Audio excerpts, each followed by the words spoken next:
Suge talked about on his podcast how he would always get Jimmy Iovine and his wife nice gifts for Christmas, and in return, I mean, he would get them like Rolexes and rings and stuff, and then in return, he would always get like these cards that had kind of like promise gifts in them.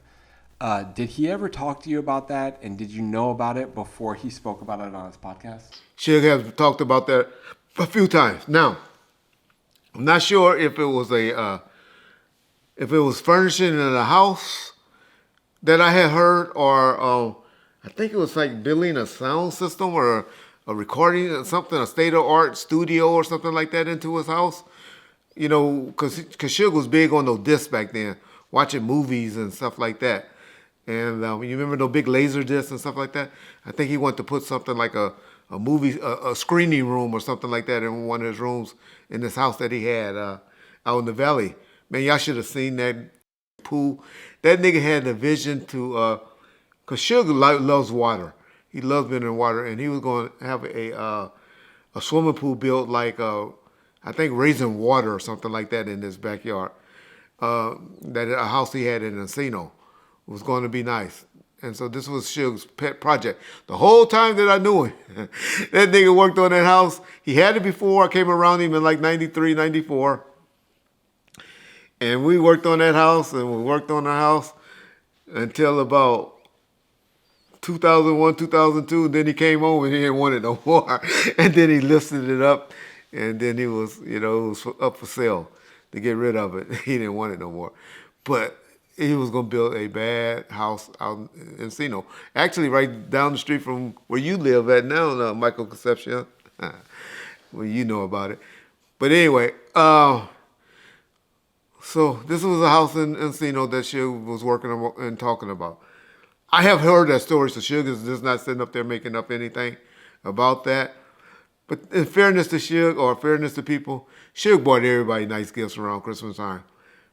You know, Suge gets a bad rap for cheating people out of money and all of that, and I keep telling y'all, I don't get it. I understand the royalty part where you want a statement, and I get mad at the credit card company and all of that.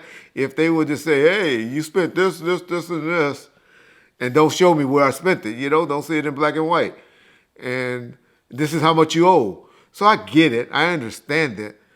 But trust me, the gifts, the things that Suge was buying that people wanted, he wasn't just buying stuff that people didn't want. People wanted these things. People loved it. They were smiling from ear to ear. When, the chicks was probably gave him a job right there. The dudes was hugging him and kissing him and loving him. And so everything that people should have gave people wanted, needed, and all of that. But I do understand the point. Now, I'm going to go back to it again. Now being older, that you just want to get paid what you feel you earned. But if that was the case, all of those motherfuckers would have been working at Walmart and then having to run up at the studio or whatever, like one person did. There's one dude that I always respected because he always had a job, CPO, big CPO, Boss Hogg. I remember Boss Hogg was a cook at a hospital or something like that. And so that's why he only worked on the weekends, come to the studio to work and stuff like that. And they would have had to do stuff like that. To my point, Shar Jones is another one that just worked, had her job, and then would work on the weekends, where most of them would just be sitting around, bored and going crazy and mind playing tricks on them because they would get those checks, but they didn't want to do nothing else or nothing extra. And then when they get the call to come to the studio, then they'd be like, But I get that point, and I get where they was like, hey, I was waiting, I was ready to come and make more money or make you some more money and all of that. But I say all that to say Jimmy was, not Jimmy, Suge was great with buying gifts and giving people great things. Not good things, great gifts. And it's unfortunate that he gets the bad rap that a lot of y'all believe about Suge being stingy and this and that, because that was not Suge. That was not Suge at all. No, it's not enough of these stories being told about Suge and his generosity. I wish they would be. But trust me, a death row artist shined over all of the artists in the 90s, in the mid 90s.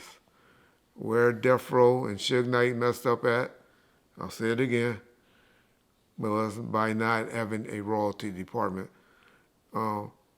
And unfortunately, that royalty department is affecting them more so today because the streaming does not keep going.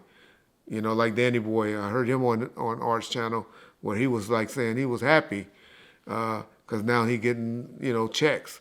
He getting royalty checks every quarter or whatever. And so that's where they got hurt. And so I understand both sides of the coin. But I'm just saying this and preaching this is because it wasn't like Suge was not generous. He just didn't do it correctly. So, yes, I believe that story totally of what he said about the gifts that he gave Vicky and Jimmy. And that person that he talking about, that one young lady that was in a traffic accident that became paralyzed, and I don't know, he didn't go into it. That was his love. He loved that girl. And yeah, shout out her. I remember meeting her people because he had bought her a van, a handicapped van and stuff like that. And once it got paid off, I had to sign it over and so they can get the pink slip into their name and everything. But yeah, made me think about her on when he told that particular story. Yep.